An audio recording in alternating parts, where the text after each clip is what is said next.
ভালোবাসলে মানুষ শক্ত হয়ে পড়ে। যে মানুষ একবার কাউকে প্রচণ্ড ভালোবেসেও তাকে পেল না, সে আর দ্বিতীয়বারের মতো কাউকে ভালোবাসার সাহস পায় না। সে বুঝে যায় যে জীবনটা এতটাও সহজ না যে কাউকে ভালোবাসলেই সে তার হাতের মুঠোয় চলে আসবে, ভালোবাসলেই তাকে নিজের করে পাওয়া যাবে সারা জীবনের জন্য। এই ভ্রান্ত ধারণা সে মুছে ফেলে।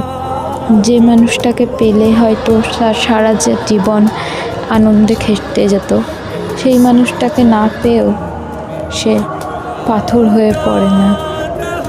যে মানুষ আগে সামান্য দুঃখে, কষ্টে, অভিমানে ভেঙে পড়তো, মুখ ফিরিয়ে নিত, আজ সে চরম দুঃখেও, চরম অবহেলাতেও ছেড়ে যেতে পারে না। তার মনের ভেতরে ভালো সেরকমই থাকে যেরকমটা আগে থাকতো।